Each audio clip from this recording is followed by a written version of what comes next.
Hey everybody, welcome back to Lettermen Row. This is the playoff drive brought to you by Byers Auto. It's getting close. The Sugar Bowl on Friday, New Year's Day, Ohio State and Clemson. That shot at revenge. That's Jeremy Birmingham and Spencer Holbrook. I'm Austin Ward. Certainly got the vibe. The Buckeyes did their traditional offensive media day for Sugar Bowl. It was a little different, of course. They were not in New Orleans. They were here in Columbus, not leaving until Thursday this week. So everything will be done remotely and virtually because it's 2020. But that theme of needing revenge and not feeling respected was hard to miss. Wyatt Davis even just specifically said it. You're going into this game, and they don't respect us. That, to me, will be the number one takeaway, Berm, as the Buckeyes get ready through this week of preparation, and the motivation could not be higher. Yeah, I don't like the word revenge in this case necessarily because the Buckeyes should have won a year ago, and they there was a couple calls that obviously hurt their chances, but they let that game slip away. And I think that redemption is probably the better word choice. Certainly the fact is the Buckeyes are not respected by Clemson right now and or anyone in the national media sense because, it doesn't sell to respect Ohio State at this juncture, I guess. 6 games obviously is hard for people to swallow. And the fact that they've lost to Clemson, 3 times in the last 5 years makes it somewhat difficult for Clemson, as we talked about last week. They don't need to respect Ohio State until Ohio State beats them. Spencer? Yeah, like what Berm said, there's not a lot of respect going on there. And Wyatt Davis said it plain as day. He said, we know that we're disrespected. I think that's exactly what he said. And you could just feel the energy when he was saying that, like, he's ready to get this thing rolling. They know what's at stake, and they know that that when you don't get respected and you're at Ohio State, you're one of the top 4 programs in the country, you don't get to play the underdog card very often. And so when you do get the opportunity to play it, you strike you strike that chord pretty hard, and I think they're going to play that card until they can't anymore. Yeah, I think you got that sense from Wyatt Davis and Josh Myers, who are 2 of the most vocal players and vocal leaders on this Ohio State team. That's sort of a hint at the sort of, whether that's a pre-practice message or whether that's Friday in the locker room or in the huddle on the field, that those will be the things that they're talking about. It's not specific to Dabo Swinney's coaches poll. It doesn't have to be. You just have the general vibe and mood of every day that something is being said about Ohio State somewhere. Berm, you said it may have been from the national media. Ohio State's an easy target right now, for people that want to take shots and criticize the playoff, and they're using this as an example of why maybe change needs to be made, or that they can espouse for the SEC if they work for certain networks. All of that plays into it. Wyatt Davis and Josh Myers or Justin Fields, they won't need specific examples. It's not like they're going to go read it off of a list when they get into the locker room, but certainly it's piling up, and they don't need any more. They've got everything that they need to get through this week. Right, and that's why it comes down to – and I think that this is something that's maybe been overlooked, and a couple of the guys mentioned it today in the press conference, which you can check out on our YouTube channel, is that this time frame between the Big Ten championship game and the Fiesta Bowl Sugar Bowl, whatever bowl they're playing in, the Clemson and Ohio State Fiesta Bowl is just burned in my brain. The timeline here, this less than 2 weeks, actually probably does a service to Ohio State because it doesn't allow them to spend too much time ruminating on a year ago, and it really turns the focus onto this year and how they prepare for this Clemson team, because this isn't last year's Clemson team, this isn't last year's Ohio State team. So for the Buckeyes, the key here is how do you get ready for Friday against Clemson? And it's time. All the signage in the buildings, all the sound bites, all the clips that we've heard all year long, none of those things really matter at this point. You have 4 more days to get ready for Clemson 2020.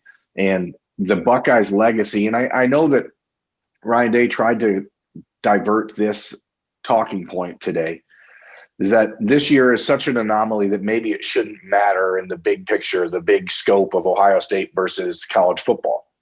But I don't think that people will be so kind to give them a pass if they lose to Clemson again. They definitely will not. Everybody had even if they should.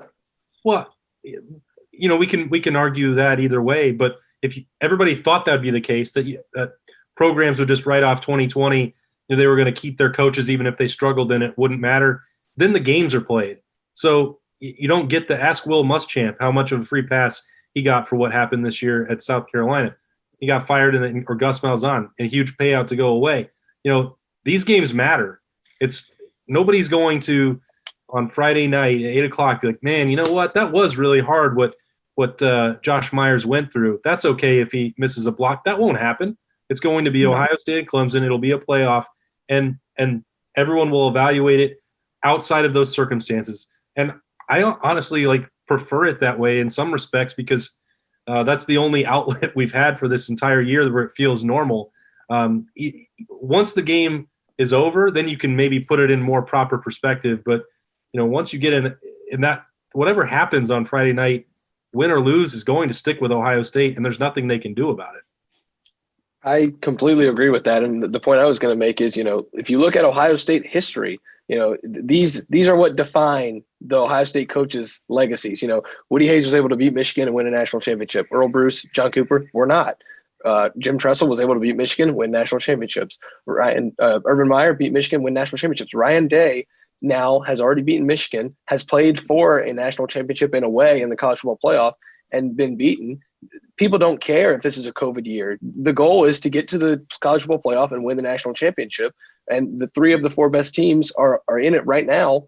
And you're going to be judged whether you win this game or not, whether it's a COVID year or any other normal year. That's just the way it is at Ohio State. So I'm with Austin here. I don't think that there's any sort of pass given it, and it's kind of a put up or shut up mode. Well, I want to be clear. I didn't say there should be. I'm saying that's what the intent, or that's what was suggested today in the press conference, and it won't ever be that way at Ohio State. The fact of the matter is, you go out there and you win this game, or you lose this game.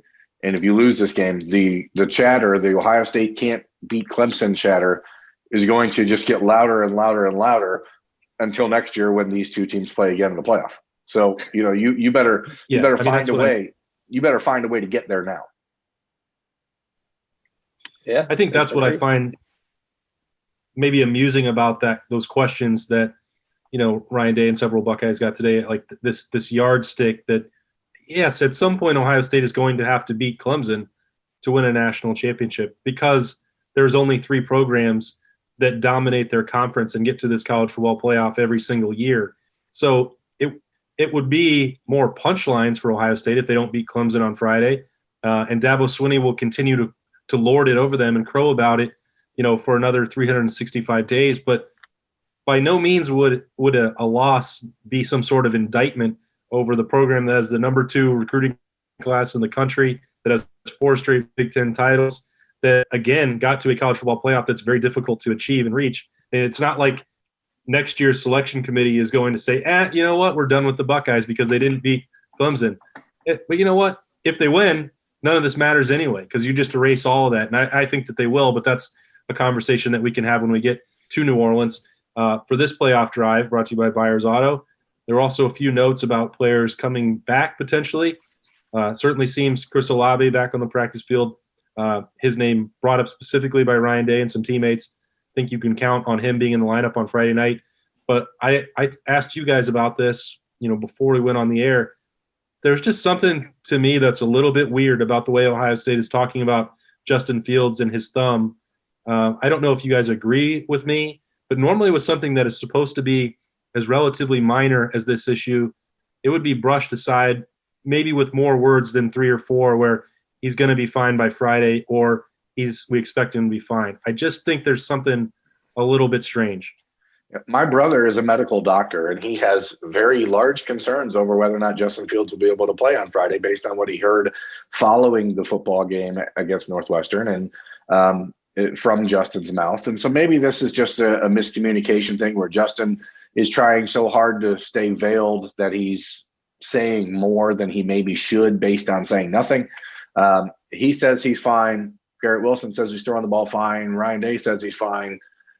Is he fine? I guess we'll find out. I mean, it's college football. It's Ohio State, Clemson. There's always going to be these things that can happen. It's just as likely that, somebody else breaks their leg on the first play of the game or as it is that he can't throw the ball. So injuries being what they are, you certainly would like to think that Ohio State is holding on to whatever level of gamesmanship it can, I guess, right now. I don't think that Justin would have been put front and center today if he wasn't, going to be able to go. Well, there's also an element of gamesmanship just to putting Justin Fields out there, so you don't have. That's right. Oh, look at that, gamesmanship 101. And I'm not suggesting, Breaking. Austin Ward says Justin Fields is not going to play against Clemson. Not again to take a berm here. That's not what I said, but I do think that and I've covered this team long enough, and everyone knows the way that we approach injuries or positive tests and all that. I'm not looking to reveal any sort of secret. I just thought it would be an opportunity where they could say everything is fine. He's practiced. Last year, Justin Fields went above and beyond, saying specifically the percentage that he thought his knee was at, and the coaching staff didn't like that. And so I know that there's an element where he's not going to say that much about it, and I get that. And that Ryan Day is not revealing specifics about injuries. I also get that. But sometimes there's a dance that is done. And so, we took it easy for 2 days with his reps, and we let CJ Stroud get some snaps, or we're prepared for this situation or that situation. I just, that dance hasn't happened, and maybe I'm reading too much into it. I probably am, but I just think that the way that this conversation has worked this year, as certainly compared to last year where we knew he was going to play, but he wasn't going to be 100%, just, wanted to have maybe a little bit better idea of where maybe he's just 100%. He could be. Right. Or it could be 0%. I don't think he's zero. Anywhere in between. Okay. We had a couple different answers to your questions about his thumb, and it was, I'll be ready to go by Friday. He's fine. He's been throwing the ball well. Of course, Garrett Wilson's going to say that, but the one that kind of did stick with me was, I'll be ready to go by Friday. Just maybe he has been taking that thumb a little more lightly than he'd like to lead on. I think he's probably going to be fine, but Austin, I completely agree. I think there's a little bit of that just curiosity where those first couple passes, you're really going to be watching to see what the ball looks like out of his hands, if he winces at all in pain, or what's going on with that, because it just seems a little too good to be true where they just keep saying, he'll be fine, he'll be okay. So I think there is a little bit of that element to it. It's just what we needed, this sort of deja vu from the Fiesta Bowl, spending the days leading up to kickoff trying to figure out exactly how close to 100% Justin Fields may or may not be. We know he's going to play. Chris Olave, expect him to play as well. Trying to get a couple other guys back. Ryan Day has specifically talked about, Baron Browning having been in the protocol a couple weeks ago, so we can mention that. Not quite sure at this point if he will fit into that 17-day window with the Big Ten. A lot of things that have to be determined. And of course, you still have to get, to Friday an availability report with the rest of the roster. Ohio State will be doing whatever they can by staying in Columbus through Thursday, flying on New Year's Eve for that game. We will be there on Wednesday to start with Lettermen Row's coverage on the ground in New Orleans for the Sugar Bowl. Ready to get on the road with you guys for the first time as a full team. Yeah, everyone talks about 2020. It's weird. Normally in a college football playoff year, we'd have already been in our location for 3 days at this point. And, right now it's just about getting there and enjoying the opportunity and thanking everyone who's watching and listening for sticking with us throughout this year, because it has been obviously a doozy for everyone. But, we're not done yet. And Spencer will be on the road for the first time in 2020. Usually there's 5 trips that I've already taken with you guys. Last year was, I wasn't sure if you guys were tired of me by the time we got to Arizona at the Fiesta Bowl, but I guess there's a first for everything in 2020. It's going to be my travels with you guys. Yeah, you're going to have to cram an entire year into 3 days in New Orleans, and then we'll see after that if there's a trip to South Florida. That is a prize for the winner of the Sugar Bowl on Friday night, New Year's Day. Berm, Spencer, and me, Austin Ward, will be there with full coverage of the Buckeyes, Ohio State, Clemson Friday. This has been Playoff Drive, brought to you by Byers Auto. Stay with us for full coverage of the Buckeyes at LettermenRow.com.